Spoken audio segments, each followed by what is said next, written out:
여러분 안녕하세요. 우리 차별금지법 바로 알기 아카데미 시간이 돌아왔습니다. 오늘 180회 강좌이고요. 사회를 맡은 저는 최광희 목사입니다. 지난주 강의를 잠깐 소개해 드리겠습니다. 지난주 179회 강의는 우리 광신대학교 역사신학 김호욱 교수님께서 강의를 해 주셨는데, 에타 리네만의 회심, 역사 비평에서 개혁신학으로 라는 제목이었습니다.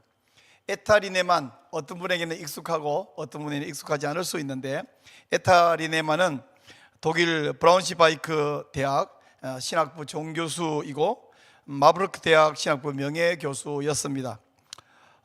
이분은 20세기에 독일 신학에 큰 영향을 미친 루돌프 볼트만의 제자였었고요, 볼트만의 지도를 받아서 박사학위를 받고 교수가 된 분입니다. 이 린네만이 쓴 책, 성경 비판적인 저서인 예수의 비유라는 책은 독일 신학교에서 가장 애용되고 있는 신학교 교재 텍스트였습니다. 이렇게 유명하고 또 잘 나가던 린네만은 51세에 회심을 체험하고 예수 그리스도를 구주로 영접하게 됩니다. 그리고 신학교 교수직을 버리고 인도네시아 선교사가 되었는데요, 노년에 두 권의 책을 저술했어요. 한 권은 성경 비평학은 과학인가 의견인가 라는 제목이고요, 또 한 권은 성경 비평학은 과학인가 조작인가 라는 제목의 책인데 바로 이 책입니다. 이 성경 비평학은 과학인가 조작인가, 이 책에서 린네만은 모든 철학자들은 인문학적인 방법으로 진리를 추구하고 있다라고 설명을 합니다. 근데 문제는 성경학자들이 이런 인문학자들의 그 비평 방법을 아무 비판 없이 그대로 받아들여서 이것으로 성경의 진리를 평가하는 기준으로 사용하는 바람에 큰 문제가 생겼다 지적합니다.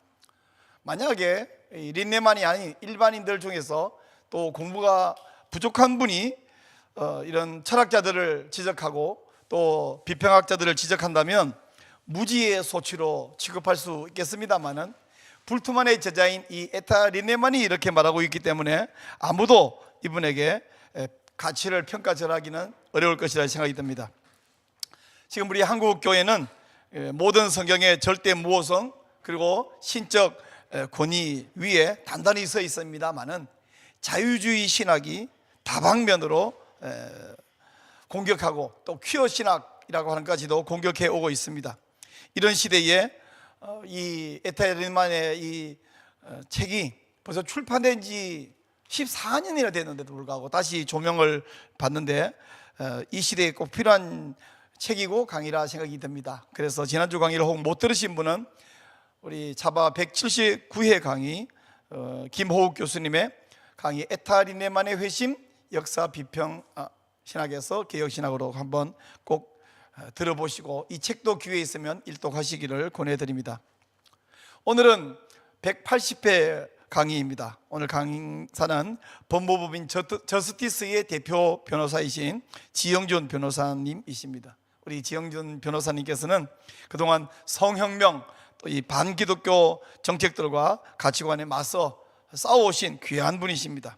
동성 커플 또 건강보험 관련된 이번 이 대법원 판결에 대해서 그 문제점이 무엇인지 잘 밝혀주시고 또 잘 소개를 해 주실 것입니다. 오늘 우리 지영준 변호사님 나오셔서 동성 커플 건강보험 피부양자 자격 인정과 그 대법원 판결의 문제점에 대해서 강의해 주실 때 기대를 가지고 들어주시기를 바랍니다. 우리 지영준 변호사님 나오시겠습니다.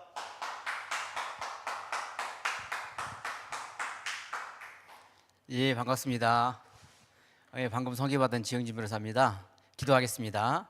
사랑의 하나님, 주님께서 또 저희들에게 생명을 주시고 또 하나님의 진리를 깨닫게 하심을 감사드립니다.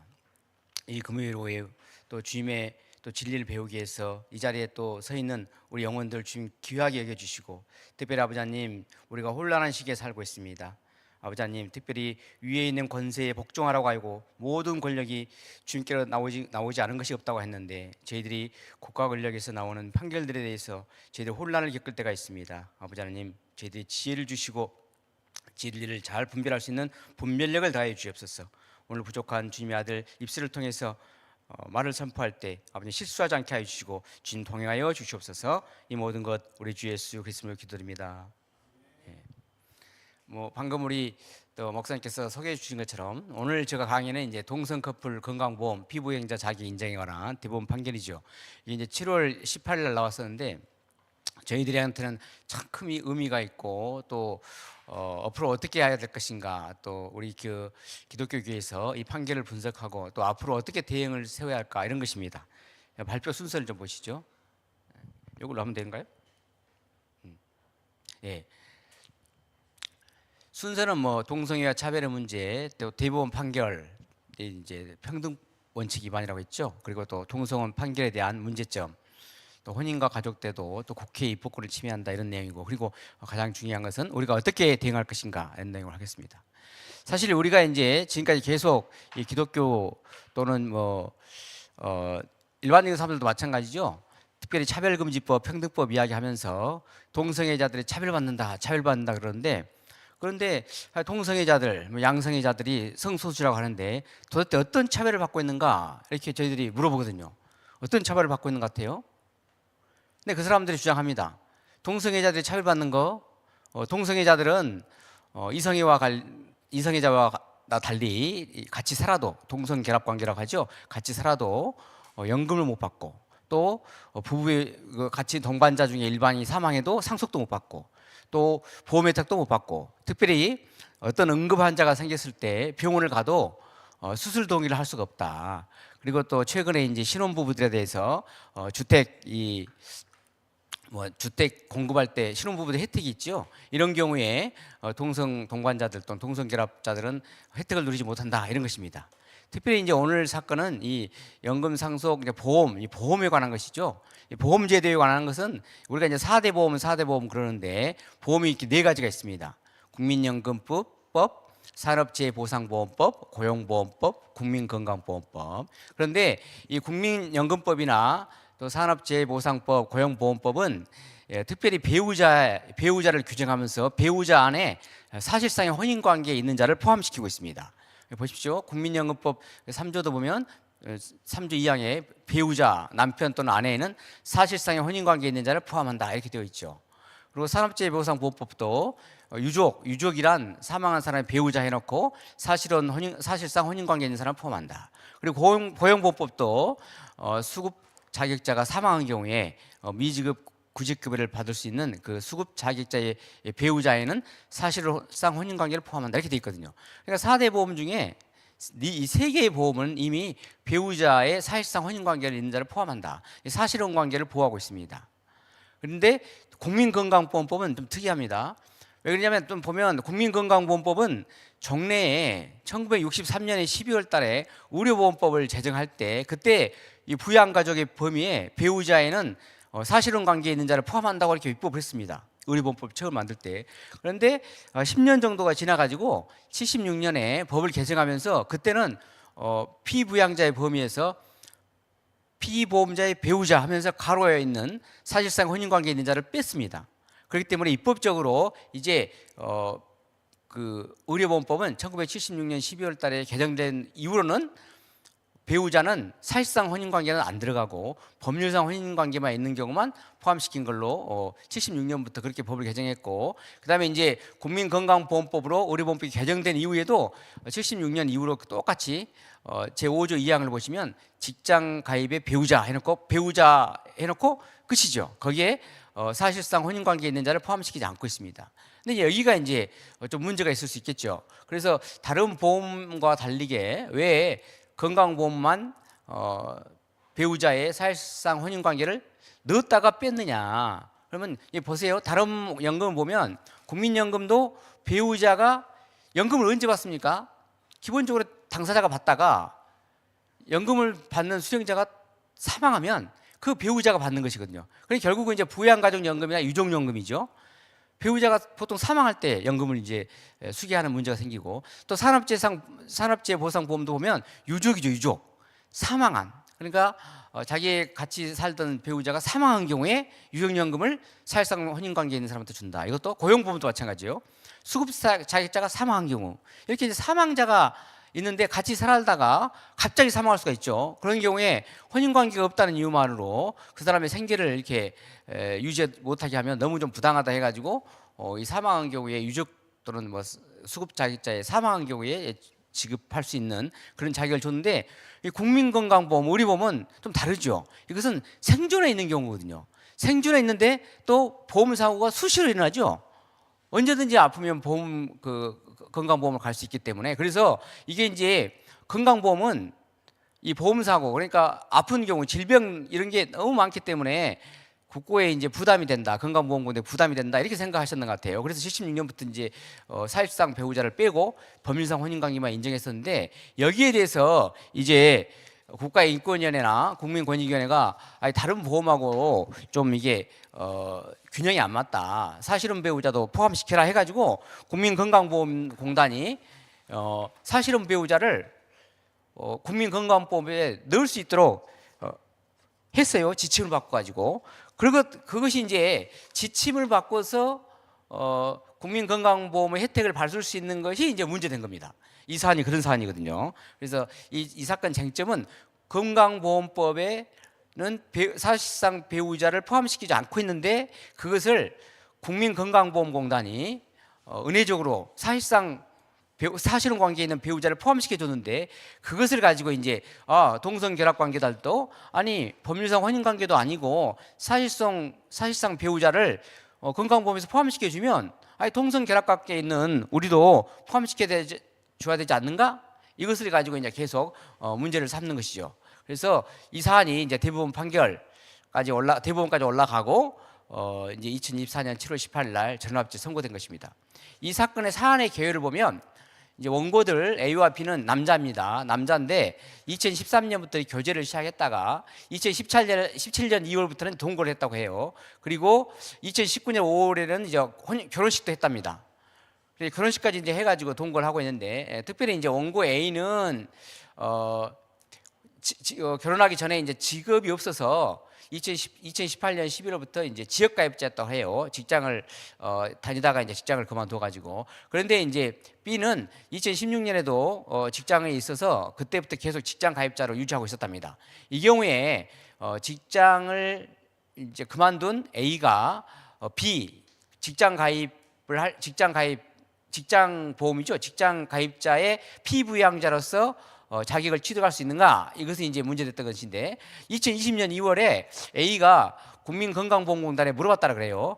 우리 지금 동성인데 피부양자 자격을 취득할 수 있냐 했더니 담당 공무원이 사실혼 관계도 할 수 있기 때문에 인유보증서란 거 이제 성인의 2명의 서명을 받아서 하면 됩니다. 그걸 제출하면 할 수 있습니다. 해가지고 2020년 2월 26일에 인후보증서를 제출해가지고 동성인데 피부양자 자격을 취득했다고 해요. 그런데 이제 그 동성이란 말이 이제 분명히 이제 동성이란 것이 이제 성이 같다는 동성이 있을 수 있고, 남자 여자의 성별이 같다. 그러니까 성이라는 것은 앞에 있는 first name 성 말이죠. 성이 같다는 뜻을 있을 수 있고, 또 성별이 같다 이런 수 있겠죠. 동성 동보는 합법화가 됐지만 이 동성 결혼하고 이제 공단 소속 공무원이 좀 헷갈릴 수 있는데, 그런데 그게 이제 2020년 2월 달에 피부양 자격을 취득해 가지고 조용히 있었으면 괜찮은데, 그게 이제 10월 달에 갑자기 언론에 보도가 됐어요. 그랬더니 피고하는 게 이제 국민건강공단입니다. 국민건강보험공단에서 아니다, 내가 그 당시에 이 동성이란 말을 내가 착오를 했다. 그 동성이란 것이 성과 같다는 동성이다 이렇게 생각 같아요. 그래서 착오했다 하면서 이 동성 결합 관계에 있는 A와 B의 그 혼인식 그 건강 보험 피부양자 자격을 소급해서 취소시켰습니다. 그래서 그 취소시킨 걸 가지고 그 처분이죠. 이제 공단이 이제 공고기관이기 때문에 그것에 대해서 소송을 한 것이거든요. 그랬더니 이제 대법원에서 마지막 판결을 한 것입니다. 이건 이제 영상을 좀 틀어주시면 됩니다. 대법원 이제 전원합의체에서 이 사건을 결론적으로 피고가 직장 가입자와 사실상 혼인 관계에 있는 사람, 즉 이성 동반자와 달리 동성 동반자인 원고를 피부양자로 인정하지 않고 이 사건 처분을 한 것은 합리적 이유 없이 원고에게 불이익을 주어 그를 사실상 혼인 관계에 있는 사람과 차별하는 것으로 헌법상 평등 원칙을 위반하여 위법하다는 것이 대법원의 다수 의견입니다. 그 이유는 다음과 같습니다. 사회보장제도인 건강보험의 보험자로서 가입자와 피부양자의 자격관리 등의 업무를 집행하는 특수공익법인인 피고는 공권력을 행사하는 주체이자 기본권 보장의 수범자로서 헌법상 평등원칙에 따라 국민의 기본권을 보호하고 실현할 책임과 의무를 부담하므로 그 차별처우의 위법성이 보다 폭넓게 인정될 수 있습니다. 이 사건은 건강보험이라는 특수한 사회보장제도와 관련한 피부양자 인정에서 형평성 유지에 관한 것으로 건강보험제도와 피부양자 제도의 취지, 목적 등을 떠나 생각할 수 없습니다. 국민건강보험법령은 다른 사회보장관계 법률들과 달리 피부양자인 배우자의 사실상 혼인관계에 있는 자를 포함한다는 규정을 두고 있지 않습니다. 그러나 피고는 내부 지침을 마련하여 사실상 혼인관계에 있는 사람도 배우자에 준하여 피부양자로 인정하고 있습니다. 예, 그렇죠.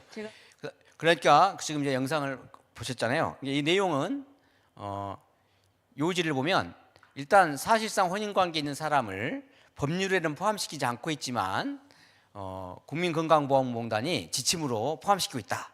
그것이고, 그런데 그런 지침이 이제 포함시켜 놨기 때문에 포함시켜 놨는데 사실은 혼인관계에 있는 사람과 다르게 동반자 집단, 동반자라는 용어를 사용했다고 해요. 우리는 동성결합 상대방 이렇게 했었는데 이 동반자 집단에 대해서 인정하지 않는 것은 결론적으로 성적 지향을 이유로 차별한 것이다. 그리고 그 차별하는 데 있어서 이제 합리적 이유가 있냐 없냐 보면 결국 합리적 이유가 없다. 그렇기 때문에 헌법상 평등 원칙이 위반된다. 이렇게 요약할 수가 있죠. 그래서 평등 원칙을 판단한 것입니다. 평등 원칙을 판단할 때는 일단 차별 관계가 있느냐, 그리고 그 차별이 합리적인 이유가 있느냐 이건데, 그 차별이 있느냐 할 때는 같은 것은 같게 다른 것은 다르게 이렇게 하잖아요. 그래서 이 같으냐, 이 두 번째 보시면 본질적으로 같냐 했더니 본질적으로 사실혼 관계에 있는 사람과 동성 결합 관계에 있는 사람이 본질적으로 동일하다 이런 거예요. 본질적으로 동일한데 그것을 차별했는데 같은 것을 다르게 차별했는데 합리적인 이유가 있느냐, 그러니까 성적 지향을 이유로 차별한 건데 3번 보시면 합리적 이유가 없다 이렇게 해가지고 다수견해가 결론을 낸 것입니다. 이에 대해서 이제 별개 의견인데요. 사실은 우리가 이제 소수 의견이라고 안 하고 별개 의견이라고 합니다. 이걸 별개 의견이라고 하는데 왜 그러냐면 이 사안에서는 이제 절차적 위법성에서는 결론이 같았어요. 그렇기 때문에 절차적 위법성 결론이 같았고 이 실체적 위법성에 대해서만 결론이 달랐기 때문에 결론이 같았고 논리가 달랐기 때문에 실체적 위법성에 대해서 달랐기 때문에 이제 사실은 이제 반대 의견이라고 이렇게 할 수 있었는데 이것은 이제 별개 의견이다. 결국은 이제 이렇게 해서 좀 특이하긴 하죠. 별개 의견이다. 다수 의견에 대한 다른 의견입니다. 이 보시면 별개 의견은 네 분의 의견인데요. 여기 보시면 국민건강보호법에서 직장 가입자로 피부양자를 인정하는 그 배우자라는 개념은 이성 간의 결합을 본질로 한다. 그래서 혼인이라는 건 기본적으로 이성 간의 결합인데 동성 간의 결합에서는 혼인 관계에 실질이 존재할 수가 없다. 그렇기 때문에 이제 이건 동반자랑 동성 결합은 법률상뿐만 아니라 사실상 혼인 관계에 있는 사람과 본질적으로 동일한 집단에 속한다고 볼 수 없다. 왜? 사실상 혼인 관계는 혼인을 위해서 실질이 존재하는데 아니 동반자에서는 혼인이 될 수가 없지 않느냐 이런 논리죠. 그리고 설령 본질적으로 동일한 집단이라 하더라도 동성 동반자하고 피부양자를 제외하고 그 사실상 혼인 관계에 있는 사람을 이렇게 보호하는 것은 자의적 차별을 볼 수가 없다. 이렇게 이제 한 것이거든요. 특별히 이제 우리가 이제 보면 직장 가입자가 있고 이제 지역 가입자가 있는데 우리는 이제 지역 가입자로 보호를 받으면 되긴 하죠. 그렇지만 직장 가입자라고 있으면 이제 보험료를 안 낼 수 있으니까 거기에 대한 걸 이제 한 것입니다. 더 중요한 의미가 그다음에 세 번째인데요. 세 번째 뭐냐면 아까 제가 처음에 말씀했던 것처럼 국민건강보험법은 의료보험법에서 국민건강보험법으로 개정되기 전에 피부양자 범위에서 사실상 혼인관계에 있는 자를 뺐죠. 그렇게 보십시오. 3번 보면 국민건강보험공단은 입법자가 광범위한 입법 재량에 기하여 법률로서 정한 바에 따라서 배우자에 해당하지 않는 동성 동반자를 피부양자로 인정하지 않는 것이다. 그렇기 때문에 입법에 따라서 한 것인데 특별히 이제 입법에 따라 한 것이기 때문에 법률을 지키고 있는 거 아니냐 공공단이. 또 설령 배우자 외에 동성 동반자까지 인정하지 않으신 것이 헌법상 평등 원칙에 위반된다고 하면 그런 경우는 국회에서 입법으로 정해주든지 아까 말씀한 것처럼 배우자 가로 쳐가지고 사실상 혼인관계에 있는 자 또는 동성 동반자도 무슨 생활동반자법이랄지 이런 법률을 만들어서 입법을 해결하든지 그렇지 않으면 이 법이 동반자 관계에 있는 사람을 포함시키지 않은 것은 위헌이다, 평등원칙 위반이다 해서 위헌법률 심판 제도로 교정을 해야지 법원에서 판단할 사항은 아니다. 이렇게 이제 소수 의견을 낸 건데 소수자죠, 4명. 그렇지만 이제 별개의견이라고 이렇게 했습니다. 이런 것이죠. 그래서 저희들이 이제 오늘 잘 배울 것은 이 별개의견의 논리가 보십시오. 첫 번째, 기본적으로 배우자라는 것은 혼인관계를 전제로 하는 것인데 거기는 이성관계를 실질적 관계, 이성관계를 말하는 것이다. 그때 동성 동반자 관계랄지 동성결합 관계는 본질적으로 다르다. 그렇기 때문에 직장 가입자의 피보험자로 넣지 않고 지역가입자로 분류했다고 해도 자격 처벌을 할 수 없다. 무엇보다도 국민건강보험법상은 법률에서 하게 돼 있는데 이 법률에서 사실상 배우자를 빼고 있고 또 동반자 관계를 동성 동반자를 빼고 있기 때문에 결국 입법을 해결하든지 그렇게 법률이 규정한 것이 위헌법률 심판제도로 규정해야 된다. 이렇게 하면서 우리가 이 사법부가 판단할 사항이 아니다 하면서 이제 반대했던 것이죠. 이에 대해서 이제 이러한 판결의 문제점은 사실 별개의견에서 잘 말하고 있는데 특별히 이제 국회에 우리 이제 이 판결에 대해서 나오자마자 국회에서 이제 의원님이 했던 질의에 보면 사실은 이 판결의 문제점이 잘 드러나 있습니다. 영상 한번 보시죠. 이 영상이 좀 깁니다. 5분 정도 되는데요. 이 내용을 잘 들어보시면 됩니다. 이 질문은 지금 지난번 노경필 또 박영재 후보자에게도 똑같이 질의를 했는데 우리 이수견 후보자에게도 질의를 하겠습니다. 최근에 동성 커플 건강보험 피부양자 자격 인정하는 대법원 판결 나온 거 있죠? 예, 알고 있습니다. 예, 판결문 읽어보셨나요? 예, 읽어봤습니다. 예, 저는 이 판결에 의하면은 사실상 동성혼을 인정하게 되는데 지금 우리 헌법상 동성혼 인정하고 있습니까?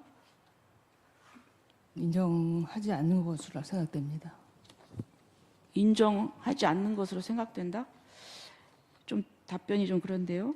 자, 36조에 보면 혼인과 가족생활은 개인의 존엄과 양성의 평등을 기초로 성립되고 유지되어야 하며 이렇게 되어 있습니다. 분명히 양성이라는 말이 들어갑니다. 자, 이건 어떻게 생각하세요? 이게 단순히 어떤 행정적인 분야의 문제라고만 볼 수가 없습니다. 지금 이제 이 판결이 선고되면은 건강보험과 같은 이 비슷한 복지제도에서 이 요구가 물밀듯이 들어올 것입니다. 그런데 지금 우리 헌법은 분명히 동성혼을 인정하고 있지 않습니다. 그런데 이거 우회적이긴 하지만 확실하게 우리 헌법에 위배되는 판결 아닌가요? 제가 그 판결은 읽어봤습니다. 그런데 판결에서 다수 의견도 그 건강보험 피부양 자격에 대해서만 인정하는 것이고 민법상 또는 가족법상 동성혼 인정 여부에 대해서는 판단을 하지 않고 있는 것으로 자, 보입니다. 근데 그게 문제인 거예요. 예. 제가 볼 때는 이건 꼼수라고 생각해요. 법률원에도 해당 안 된다. 사실원에도 해당 안 된다. 그러나 차별이다. 하지만 결과적으로는 인정하는 것과 똑같은 겁니다. 이제 두고 보십시오. 이 판결이 이제 이걸 근거로 해서 많은 요구들이 들어올 것입니다. 또 한 가지는 우리나라는 헌법상 삼권 분립 체계입니다. 그래서 입법부가 할 일이 있고 사법부가 할 일이 있습니다. 자, 입법부가 법을 만드는 그 근거는 정당성은 국민이 대표를 선출해서 그것을 위임을 받아서 입법부에서 법을 만들고 그리고 그 법으로 우리가 규율을 받는 것입니다. 근데 사법부는 입법부에서 만든 법에 의해서 판결을 하는 것입니다. 그런데 이런 부분은 사법부가 입법에 작용을 하는 거하고 똑같습니다. 아니면 지금 헌법 질서, 법률 질서 완전히 무시하는 거예요. 무너뜨리는 거예요. 저는 법률 전문가이신 대법관들이 왜 이런 판결을 하셨는지 처음 이해가 되지 않습니다. 우리 헌법을 무시하는 거예요. 헌법을 파괴하는 거예요. 그래서 사법이 이렇게 입법 작용을 하고 있는 겁니다. 어떻게 보면 헌법 작용까지도 하는 거죠. 저는 이것은 상권 분립 원칙에도 맞지 않습니다. 누가 사법부에 이런 권한을 줬습니까? 사법부는 국민이 선출한 사람들 아닙니다. 사법시험에 합격해서, 변호사 시험에 합격해서 대법원장 임명을 해서 거기에서 지금 임명을 받아서 판사 업무를 하는 것입니다. 헌법을 준수하고 그 질서 내에서 재판을 해야 되는 것입니다. 이제 이런 것을 사법적인 입법이라고 하는데, 지금 이 부분에 대해서, 이 판결에 대해서 어떻게 생각합니까? 예, 저도 의원님 말씀대로 동성혼을 인정할 것인지 여부는 입법부에서 국민적인 논의를 거쳐서 정하시는 것이 맞다고 생각합니다. 그래서 그 부분에 대해서는 국회에서 좀 많이 논의를 해주시면 좋을 것 같고요. 그래서 그 부분에 대해서는 입법부의 판단을 존중합니다. 자, 그다음에 지금 본인이 젠더법학회 부회장, 젠더법 연구회 회장을 하고 계세요. 예. 저는 젠더라는 뜻이 무엇인지를 잘 모르겠어요. 아무리 이해하려고 해도 젠더라는 것이 무엇인지, 지금 젠더법 연구회 회장이시니까 젠더라는 말에서 간단히 한번 설명을 해보세요. 예, 저도 어려운 단어로 생각이 되고요. 일단은 여성과 소수자를 포괄하는 것으로 저렇게 이해하고 있습니다. 네, 제가 보면 이 이제 여성주의, 페미니즘 하시는 분들이 처음에는 양성 평등으로 출발을 해가지고 젠더라는 말을 받아들였는데 지금 이게 묘하게 이상하게 돌아가고 있어요. 예, 너무 잘 정리가 됐죠. 사실 지금 우리 조배석 의원님이 이제 5선 의원이신데 또 법률가죠. 검사도 하고 판사님도 하시고 국회의원님도 5선 하셨으니까. 아니 뭐 제가 강의를 할 필요가 없을 정도로 너무 잘 완벽하게 했고, 실제로 이제 이 조배석 의원님 말씀하시는 것이 제가 오늘 할 내용하고 똑같거든요. 중복되니까 요약해서 하겠습니다. 제일 먼저 조배석 의원님이 물어봤던 것이, 야, 헌법 36조에서 동성 결혼을 인정합니까? 이렇게 물어봤잖아요. 36조 1항에 보면 분명하게 우리가 다 하는 이야기지만 혼인과 가족 생활은 개인의 주름과 양성의 평등을 기초로 성립되게 유지되어야 한다. 국가가 이를 보장한다 그랬죠. 당연히 양성이니까 남자와 여자의 결합이겠죠. 그렇기 때문에 동성 결합은 인정되지 않는 것이 헌법이기 때문에 만약 이것을 인정하게 되면 헌법 36조 1항 위반이 되겠죠. 그리고 두 번째, 헌법 40조 이야기를 했어요. 아니 법률은 국회가 만드는 건데, 아니 사법부는 재판을 하게 돼 있고, 이걸 우리가 이제 헌법상 권력분립 원칙이라고 그러죠. 입법은 국회, 사법권은 법원에 헌법 40조와 101조 있습니다. 그리고 행정은 이제 입법과 사법에 속하지 않는 나머지 영역들은 이제 행정부에서 하게 되는, 이런 것을 이제 권력분립 원칙을 하는데, 이런 것을 그래서 이제 국민건강보험법이나 다른 법률에서 동성결합 상대방에게 건강보험이랄지 다른 사회보장 제도를 인정할지 말지는 국회가 결정하는 것이다. 그런데 어떤 법률에 국민건강법에서 인정하지도 않는, 또 어떤 사회보장 법률에서도 사실혼 배우자만 인정했지 동성결합 상대방에는 인정하지 않았죠. 이것을 대법관들이 해석을 통해서 하게 되면 아니 국회 입법권을 침해하는 거 아니냐, 이런 지적을 했고요. 그 다음에 더 중요한 게 하나 있습니다. 우리가 헌법 34조 2항이나 5항에 보면 당연히 사회보장제도나 사회복지 증진에 국가가 노력하도록 되어 있고, 특별히 5항에 보면 질병, 노령, 기타의 사유로 생활 능력이 없는 국민은 법률이 정하는 바에 의하여 국가의 보호를 받는다. 여기 이제 질병과 관련된 것들이 이제 의료보험, 건강보험이 되겠죠. 이렇게 법률이 정해야 되죠. 그래서 이게 보시면 파란색 보시면 사회보험에서는 법이 정하는 요건을 충족시키는 국민에게 가입 의무가 부과되고, 사회보험에서의 가입이 법적으로 강제되죠. 이로써 본법적 관계가 당사자의 의사와 관계없이 법률에 의해서 성립된다는 것이 우리 헌법재판소뿐만 아니라 모든 헌법학자들이 마찬가지입니다. 다 인정하고 있는 것입니다. 이것이 이제 사회법관과 평등권의 차이죠. 사회권은 법률에 의해서 인정된다. 이게 우리가 바이 더 로라고 하는데요. 또 자유권은 오브 더 로어. 자유권은 특별히 법률의 규정이 없어도 자유롭게 인정되는 것이겠죠. 다만 이걸 제한하려면 법률의 규정이 있어야 되는 것이지만 반대로 사회권은 법이 있어야 보호된다 이런 것입니다. 그럼에도 불구하고 법률에도 없는 이 동성결혼 상대방에 대해서 배우자와 동일한 이 자격을 인정하게 되면 아니 헌법 34조 5항에서 법률이 정하는 바에 따라서 하라고 했는데 법률에서 인정하지 않는 것을 대법관들이 인정하게 되면 이것은 법률에도 반한다. 그래서 헌법 34조 5항에서 법률이 정하는 바에 따라서 하라고 했는데 이 헌법 34조 5항도 위반된 거다. 그리고 법률이 정하라고 했으니까 국회 입법권도 침해하는 것이다. 이런 것이 건데요. 이 부분은 또 한번 되게 중요하니까 추가를 하면 좋겠습니다.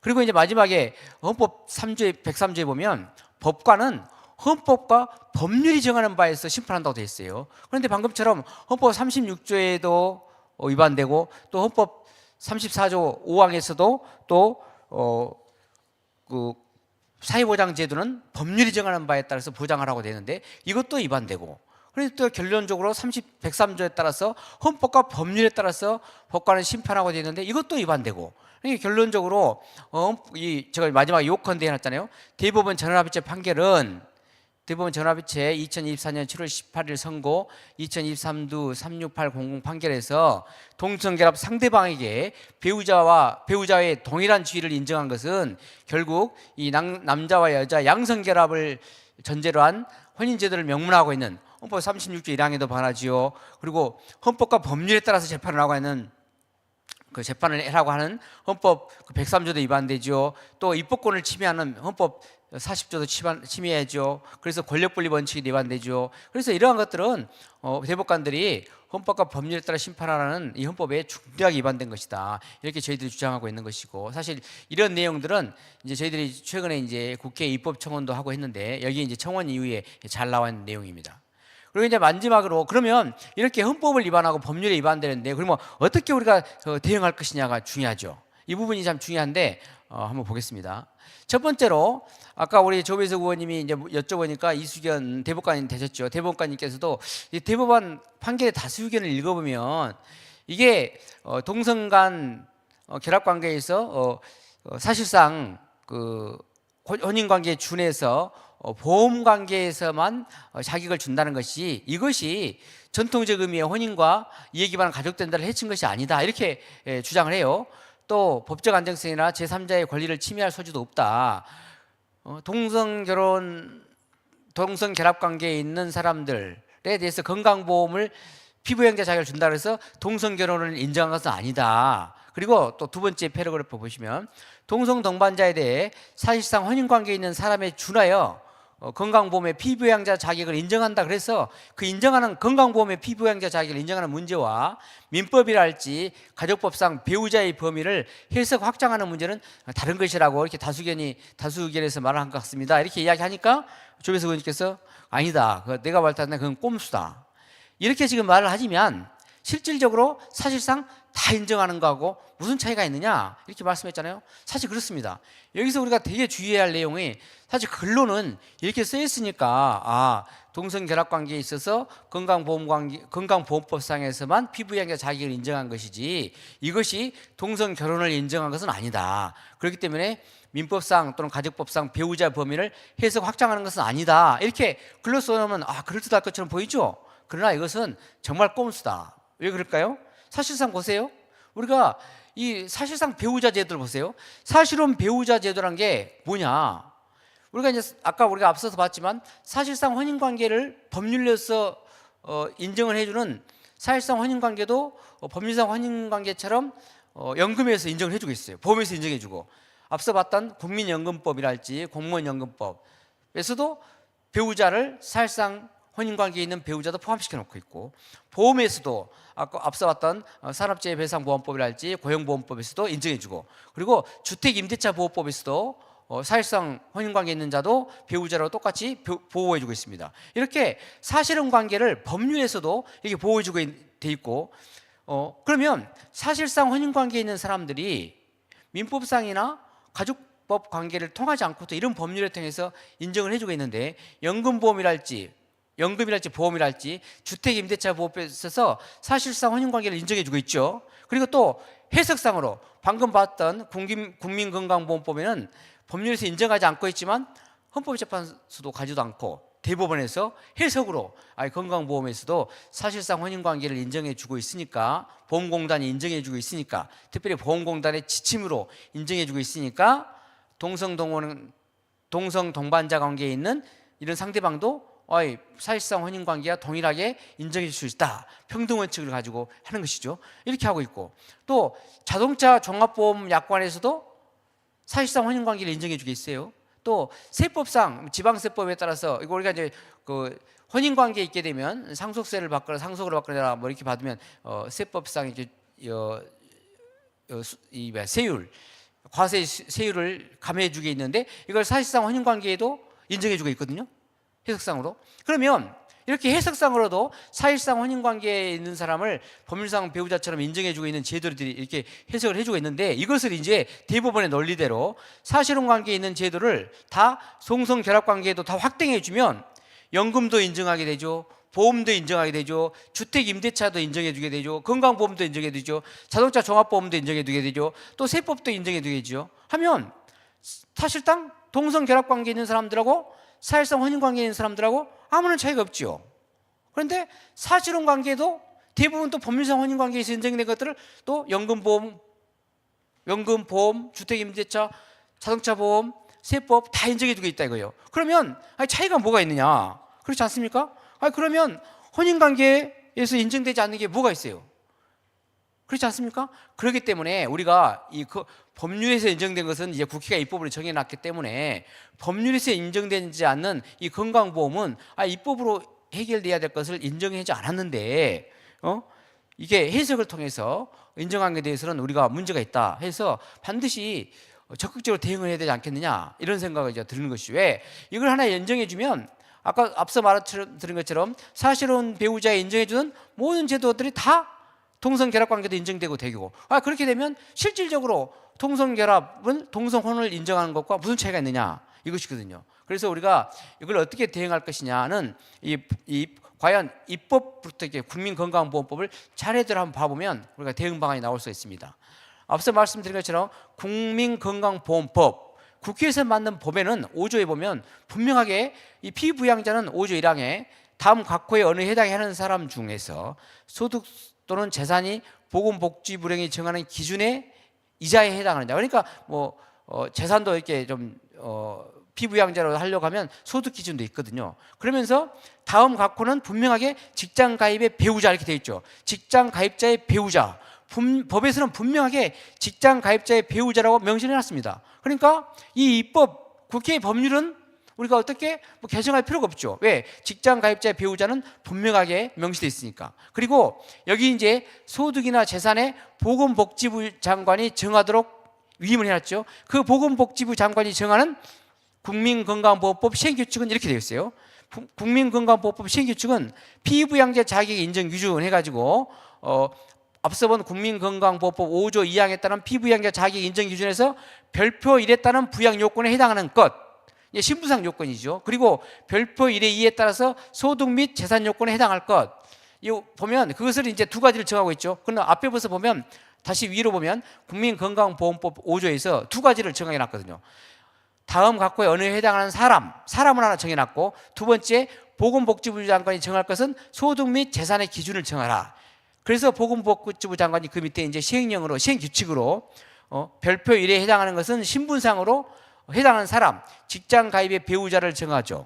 또는 직장 가입자 배우자뿐만 아니라 직계 존속이나 또는 형제 자매도 정할 수도 있겠죠. 이것을 정하는 거 하나, 그리고 소득 요건을 정하는 것 하나 해가지고 별표 1을 정해놨어요.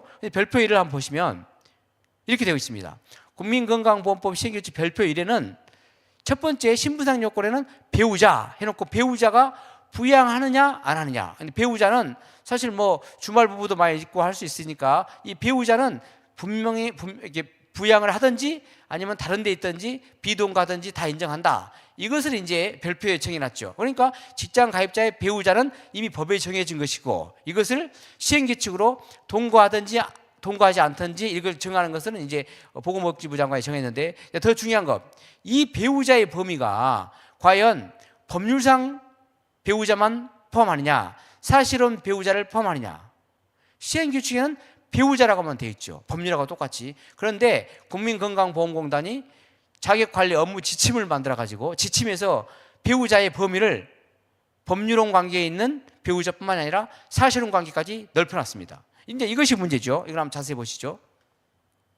이게 이제 국민건강보험공단의 자격관리 업무 지침인데요. 이렇게 되어 있어요. 지침에서 피부양자의 대상은 직장 가입자의 배우자인데 직장 가입자의 배우자, 직장 가입자의 주로 생계를 유지하는 자 해놓고 직장 가입자의 배우자 해놓고 가로를 쳐서 사실혼 포함 이렇게 해놨죠.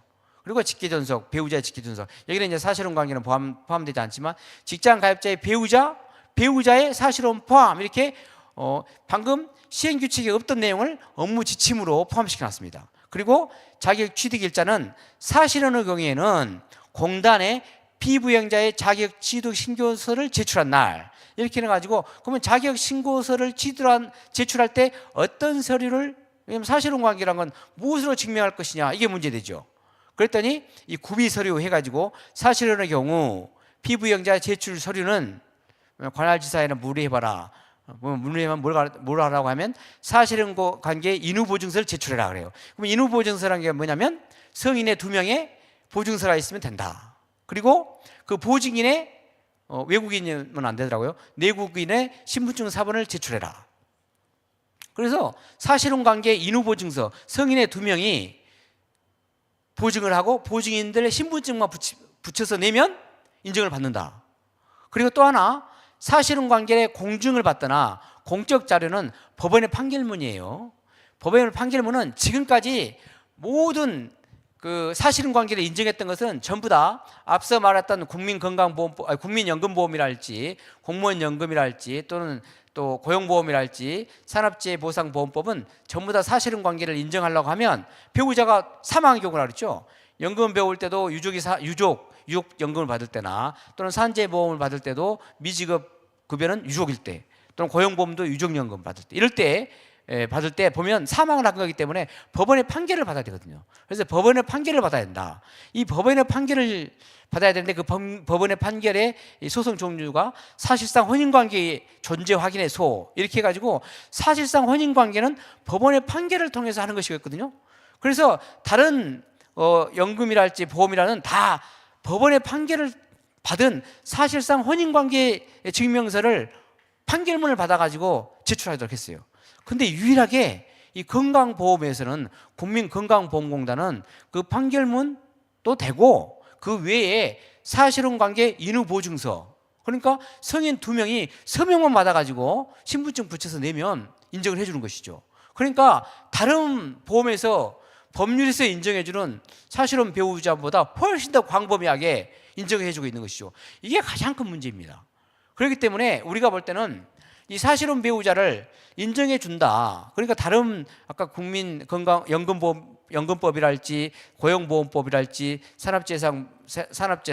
산업재해보상보험법이랄지 이럴 때는 법률에서 사실혼 배우자를 인정하고 있는데 이 사실혼 배우자를 증명하는 서류는 법원의 판결을 통해서 했는데 국민건강보험법은 법률에서 인정하지도 않는 이러한 사실혼 배우자를 증명하면서 법원의 판결이 아니라 성인 2명의 인후보증서로만 인정하면 된다. 이렇게 지침으로 넓혀놓고 이렇게 하니까 법원이 아니 보험공단에서 지침으로 사실혼 배우자를 인후보증서로 성인 2명의 서명으로만 받으면 된다고?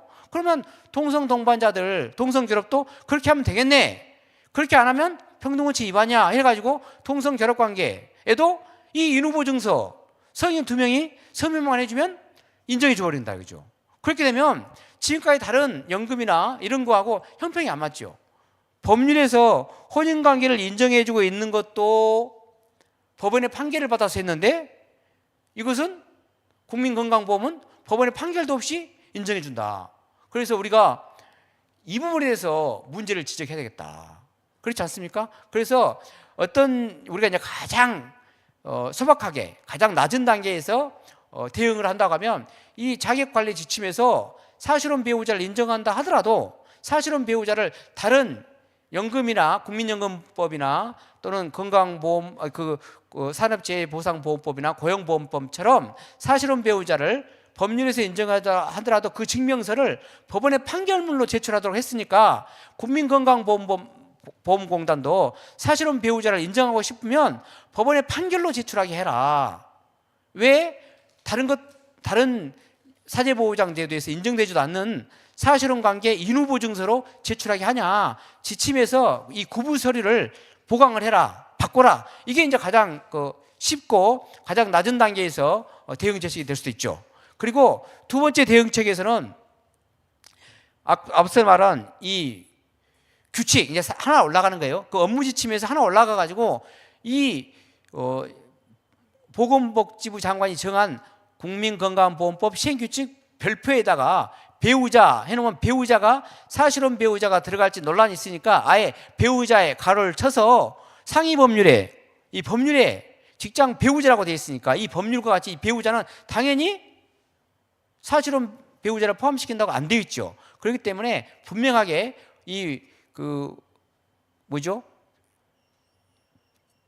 시행 규칙에서도 배우자는 법률혼 배우자를 말한다. 이렇게 직장 가입자, 배우자 가로쳐서 법률혼 배우자를 말한다. 그걸 포함시킨 게 그렇게 분명하게 시행 규칙을 개정하는 것이 좋겠다라는 또 대응책이 있을 수 있겠죠. 왜 그러냐면 여기 보세요. 국민건강보험법 5조에는 피부양자 자격을 다음 각 호에 어느 하나에 해당하는 사람이라고 법률에서 직장 가입자의 배우자 이렇게 정해놨죠. 이것을 보건복지부령으로 정하도록 위임을 하지 않고 있어요. 보건복지부 장관이 정할 것은 소득 및 재산의 기준이 되는 그 기준을 정하는 것만 보건복지부령으로 위임을 했죠. 그렇기 때문에 국민건강보험법 시행규칙에서는 별표 1에 2에서 소득 및 재산 요건에 해당하는 것만 정하는 것이지 별표 1에 했다는 부양 요건, 직장 가입자의 배우자는 위임을 하지 않았죠.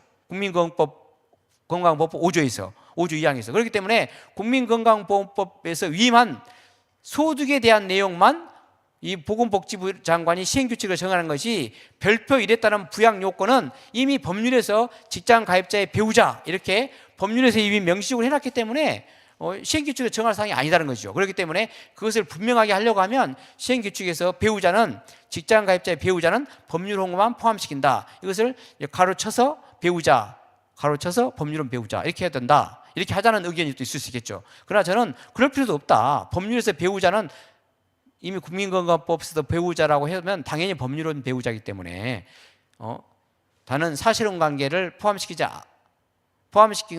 않는다. 다만 사실혼 배우자를 포함시키지 않으면 유족이 사망한 경우에 또 부당한 경우가 생길 수 있죠. 이런 경우에 사실혼 배우자의 증명서를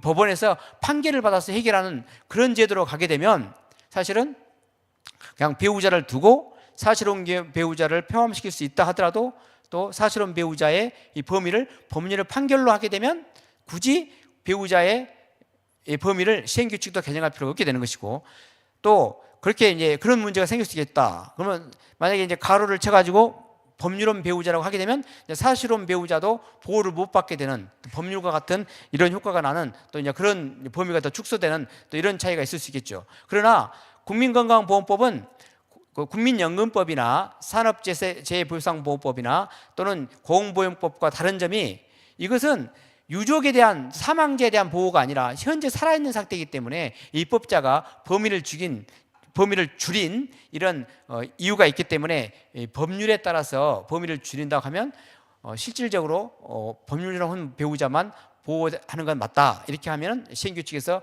분명하자 이런 의견이 있을 수 있겠죠. 그래서 대응책이 두 가지가 나올 수 있다. 두 가지 나올 수 있다.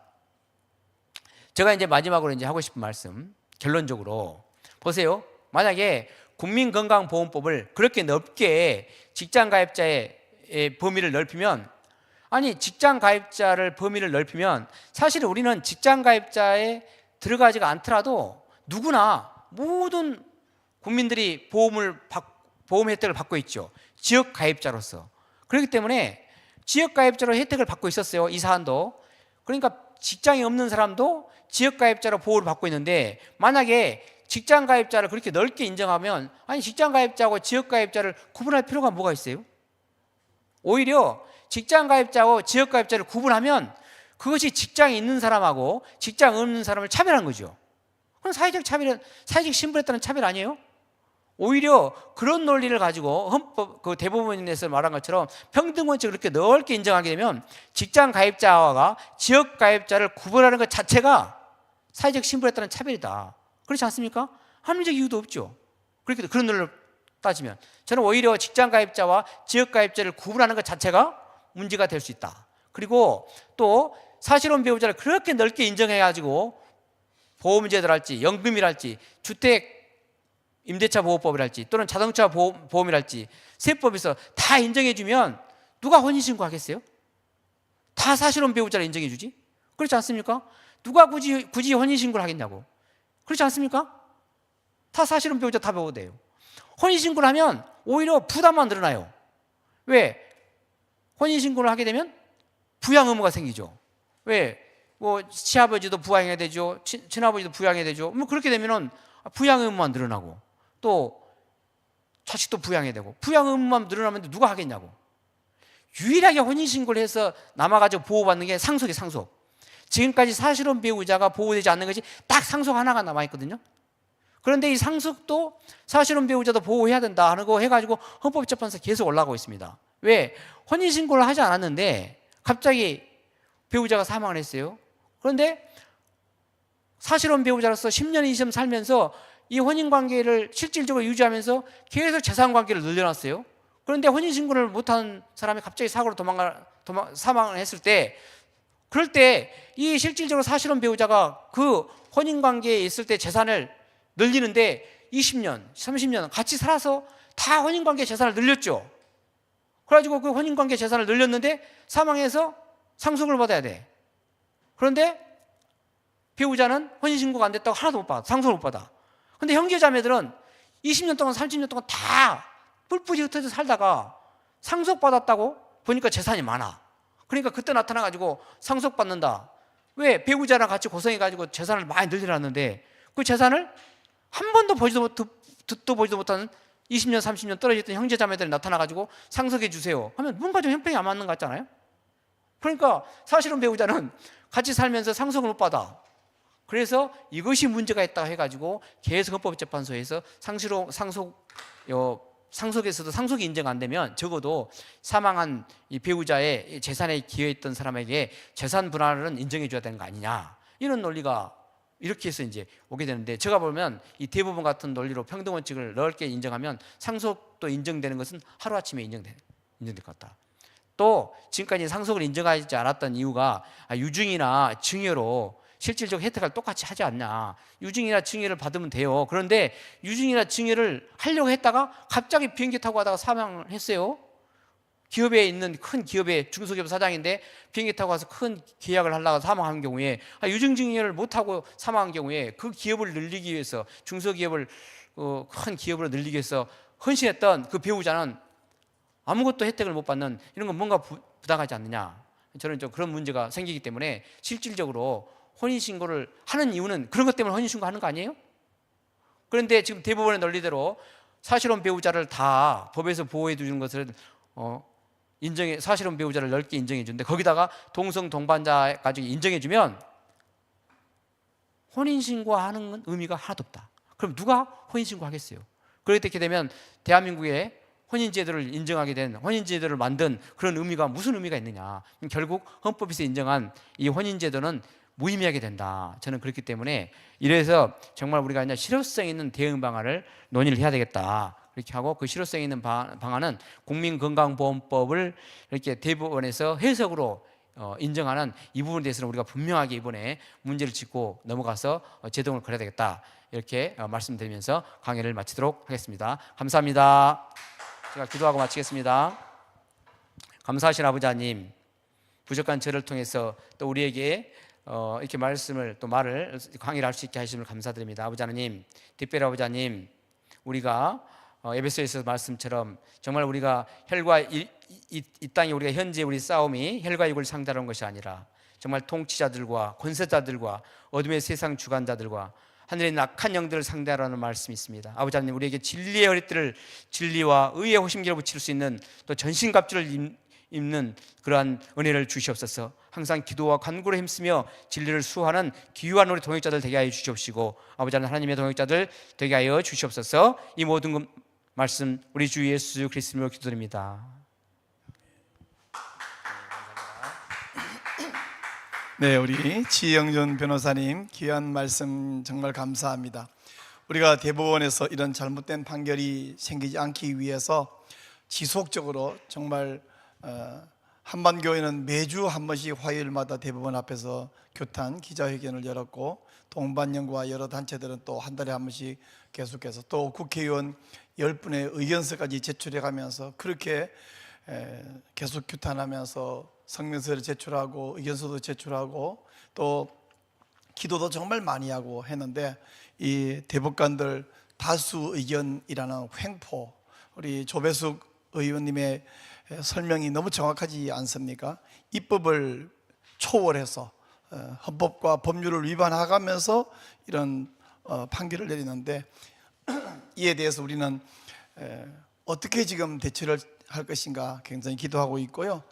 이번 9월 9일에는 또 우리 조배숙 의원님께서 주관하셔가지고 또 우리 복음법률가 협회에서 함께 주관해서 이 잘못된 동성 커플 직장 근무료 피부영자 자격 인정에 대해서 우리가 규탄하고 성토하는 대회가 있습니다. 9월 9일 아침 9시 반에서 10시 반까지 있는데, 이 규탄 대회에도 관심을 많이 가져주시기를 바랍니다.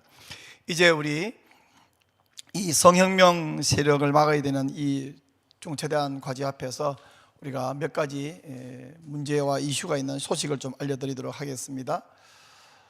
첫 번째 소식은요, 우리 방금 그 조배숙 의원님과 마주하고 계시는 우리 이수견 지금 대법관 되시죠? 보였는데, 조희대 대법원장이 임명 제청한 그 2명의 여성 대법관이 모두 그 젠더법 연구회 출신인 것으로 나타났습니다.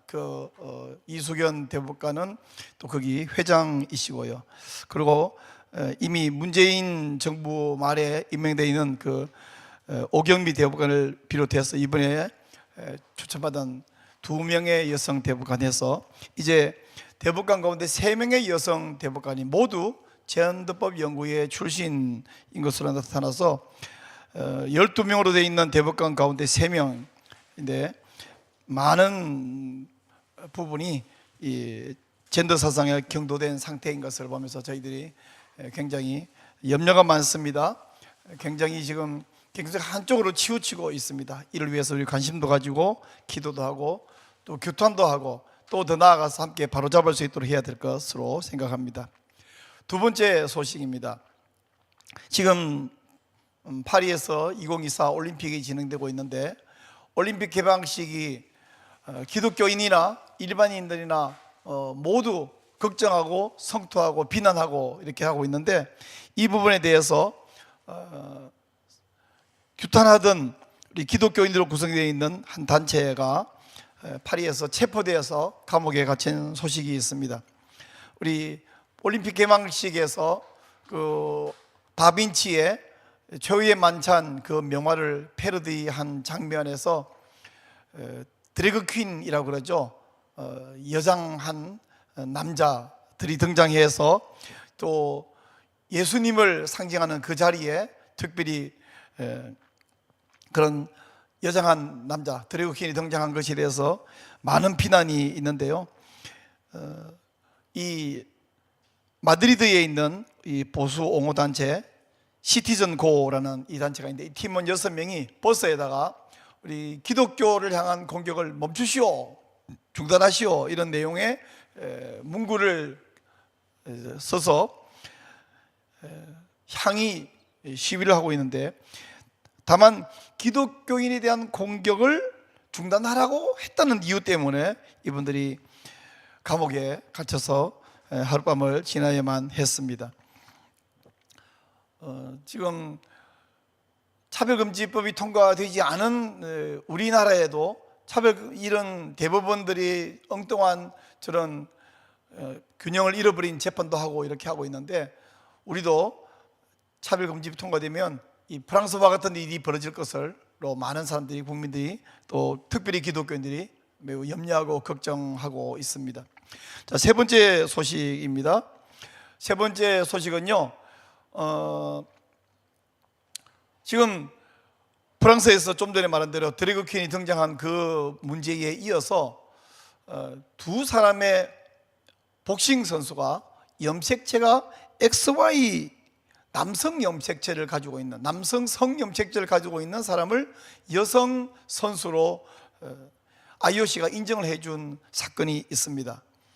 작년에 인도에서 벌어졌던 세계 선수권 대회에서 이 두 선수가 IBA죠, 국제 복싱 협회에서 선수 자격이 없다 그래서 이들에게 자격을 주지 않았는데, 오히려 IOC는 그 사건을 가지고 편파적으로 했다고 IBA를 징계해서 이번 2024 파리 올림픽 주관할 수 있는 자격을 박탈해 버리고요, IOC가 직접 이 복싱을 주관을 하고 있습니다.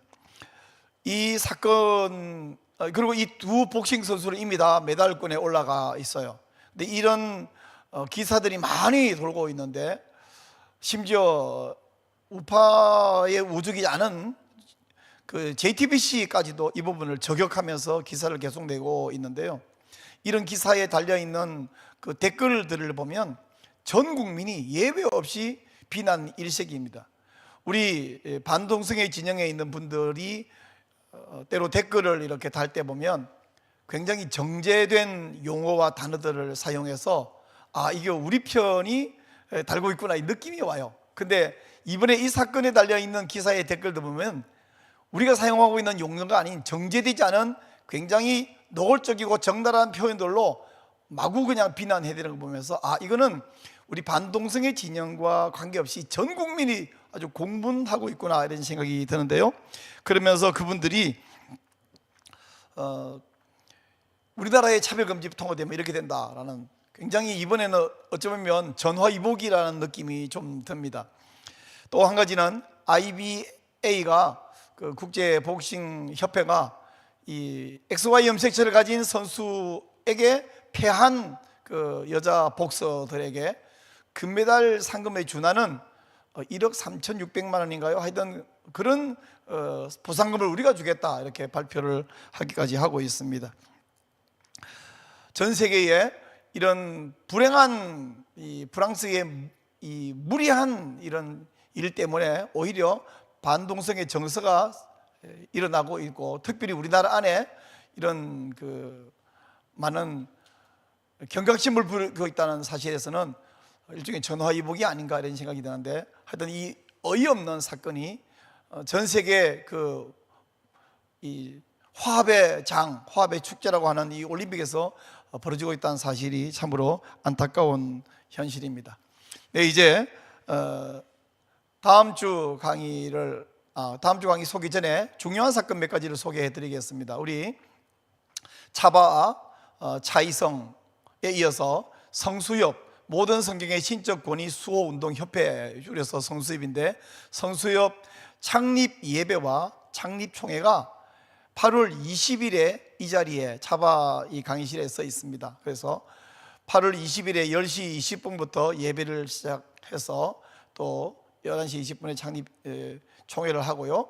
그리고 그날 오후부터 오후 5시까지, 또 이어서 21일 오전부터 오후까지 우리 성수협 차별금지법 저지, 또 성경적인 선교 세계관 확산, 이 고등비평 용납 해약 배제, 이런 당위성에 있는 학술 대회를 이어서 진행할 것입니다. 여기에 한 35명 정도의 우리 교수님들, 목사님들, 발제자가 나섰고요. 격려자 합쳐서 한 55명 정도의 발제자와 격려자가 함께 나서서 여러 논문 써서 발표하는 것을 준비하고 진행하고 있습니다. 이번에 이 학술 대회는 또 모두 논문집을 발행하고 또 어디서든지 검색할 수 있도록 그렇게 등재시키도록 진행을 하고 있습니다. 또 한 가지 중요한 사실은요, 지금 제가 말씀드린 8월 20일, 21일에 이어서 8월 23일입니다. 8월 23일 금요일 밤 10시부터 다음날 새벽 5시까지 정말 이름 그대로 철야죠. 그래서 거룩한 방파제 연합 금요 철야 기도회가 있습니다. 오산리 최슬 기도원에서 진행되고요. 여기에 많이 오셔서 동참해 주시기를 부탁드리고, 또 이어서 그 현장에 오지 못하시는 분들도 그 유튜브 강의를 통해서 그 계신 곳에서 함께 동참하고 함께 기도할 수 있습니다. 이렇게 동참하고 성원해 주시기를 부탁드리겠습니다. 자, 이제 다음 주 181회 강의는 우리 서울교육사랑학부모연합 대표이신 우리 이혜경 대표님께서 오셔서 잘못된 교육 환경과 이 아이들의 희생, 이 희생이라고 하는 것은 원래 어떤 선한 일을 위해서 누군가 손해보는 게 희생인데, 이 아이들은 선한 일이 아닌 아주 잘못된 나쁜 교육 환경, 그래서 얻어지는 것은 저 젠더주의자, 젠더 활동가들만 이익을 보기는데 아이들을 아무런 가치 없는 것에 희생을 시키고 있는 이 문제에 대해서 자세하게 말씀해 주시겠는데, 역시 기대해 주시고 기도해 주시기를 바랍니다. 네, 이상 오늘 180회 우리 차바 강의와 또 안내와 모든 광고 모두 마치도록 하겠습니다. 제가 이제 마지막 한번 기도 드리고 우리 차바 180회 강의를 마치도록 하겠습니다. 기도하겠습니다. 은혜와 자비 하나님 감사합니다. 세상은 흉흉하고 저 젠더 활동가들은 끊임없이 전방위적으로 공격하고 있는데, 여기에 입법부도 함께 동조하고 있고 사법부는 헌법과 법률을 위반해가면서 잘못된 편파적인 판결도 내리고 있고, 또 교육에 문제가 있고 문화적인 문제로 이 퀴어 축제라고 하는 것을 전국에서 곳곳에서 벌이고 있으며, 특별히 신학을, 하나님 말씀을 가르쳐야 되는 일부 신학자 목사 가운데서 퀴어 신학이라고는 말이 성립되지 않는 학문과 이론을 만들어서 하나님의 교회를 공격하고 있는 중에 있습니다. 하나님, 국가와 교회와 가정과 다음 세대를 허물어 버리려고 사탄이 전방위적으로 모든 사람을 통해서 공격하고 있는 이때에 우리 하나님의 사람이 깨어서 기도할 뿐 아니라 힘을 모아서 함께 이 모든 것을 막아내기를 소원합니다. 하나님께서 우리 편이 되어 주실 줄 믿습니다. 우리 더 많은 목사와 성도가 깨어나서 하나님 편에 가담하게 하시고 하나님의 용사, 하나님의 군대가 되어서 함께 하나님의 교회를 보호하고 또 다음 세대를 보호하고 우리 가정을 보호하는, 그래서 하나님이 처음에 사람을 만드셨을 때에 남녀로 만드시고 생육하고 번성하고 땅에 충만하게 하시고 하나님의 형상이 하나님 영광 돌리게 하는 그 계획을 이루어드리는 저희들 되게 하여 주시옵소서. 우리 차별금지법 바로알기 아카데미를 180회까지 계속해서 지속되게 하시고 이 일을 통하여 더 많은 성도를 깨우고 교회를 깨우게 하셔서 감사합니다. 또 우리 차바와 함께 이제 성수예비 또 성경을 수호하고 교회를 보호하는 이 일에 새롭게 일어나기를 원합니다. 하나님이 도우시고 함께 해주시기를 간절히 소원하고 기도드립니다. 모든 말씀 우리 주 예수님 이름으로 기도하옵나이다. 아멘. 네, 감사합니다.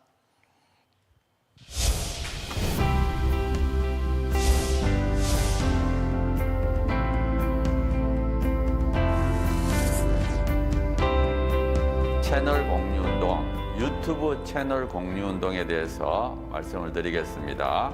차바 채널과 여러분들의 교회의 유튜브 채널이 공유된다는 게 무슨 뜻인가 하면, 차바에서 매주 금요일마다 차별금지법에 관련된 좋은 영상을 실시간으로 송출하게 됩니다.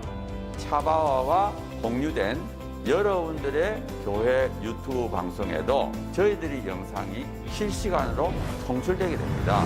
처음에 시작할 때 50개, 100개, 200개, 240개까지 증가했습니다.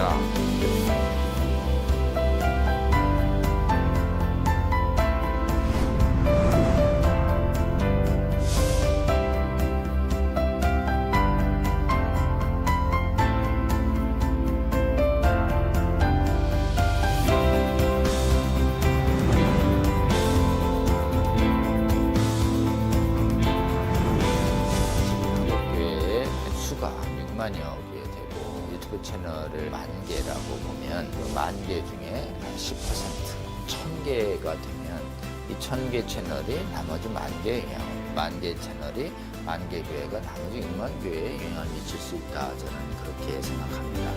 이 차별금지법 제정 시도가 2007년부터 시작이 됐는데 한 번 차단이 되는 것으로 끝나는 것이 아니고 한 번 차단이 되면 또 제기되고 또 제기돼서 지금 15년 이상 차별금지법 제정 시도뿐만 아니라 인권 조례를 통해서 사실상의 차별금지법이 하위 법령이 만들어지고 있고 또 초, 중고등학교에서 젠더 및 동성애 성교육이 지금 강하게 일어나고 있고 이 운동이 지속적인 반대 운동이 필요하고 또 계몽 운동이 필요합니다. 여러분 섬기시는 교회 담임 목사님 은혜로운 설교를 들으셨다면 적어도 주 1회는 지금 전 세계에 가장 위협이 되고 있는 동성애 성혁명 주장들 그리고 우리 미래 세대를 음란으로 미혹시키고 거짓으로 미혹시키고 있는 이 성혁명 사상들 차별금지법 이 문제가 우리나라에서 반드시 막아내고 복음적 성인들을 반드시 지켜내는 이런 사역이 우리가 실패해서는 안 되겠습니다. 차바 강의 중에서는요, 쉬운 강의도 있고요, 또 어려운 강의도 있습니다. 쉬운 강의는 한 번 듣고 이해가 되지만요, 어려운 강의는 또 여러 번 들으실 수가 있어야지 되는데요. 이게 교회 채널을 통해서 모든 성도들에게 공급이 된다면 정말 좋겠죠. 그 운동을 우리가 하고 있는 것입니다. 차바 채널 이 공유운동, 저는 우리 주님께서 저희에게 알려주신 방법이라고 생각합니다. 차별금지법을 제정을 성공적으로 막아내고 음란을 정당화하고 음란을 강요하는 각종 악법들을 막아내서 대한민국 교회와 대한민국을 지키는데 아주 귀하게 사용하실 거라고 생각합니다. 여러분, 이 거룩한 도로 개설운동 그리고 거룩한 성령의 검 배포 운동에 기도하시면서 지속적으로 함께 해주시고 여러분 주위에 권면해 주십시오. 여러분의 작은 동참이 한국교회와 세계교회를 새롭게 하고 주님 다시 오실 때까지 이 악하고 음란한 세대를 선하고 거룩하게 만드는 데 귀하게 사용하실 거라고 그렇게 믿습니다.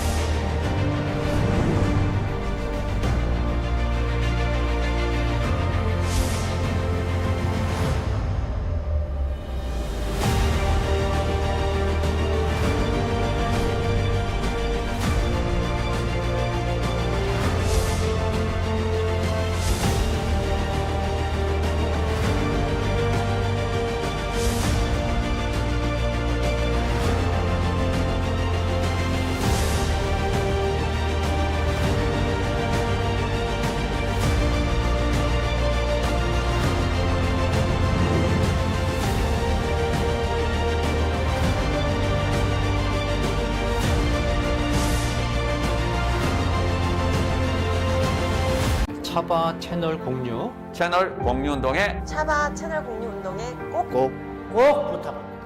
화이팅! 파이팅! 화이팅!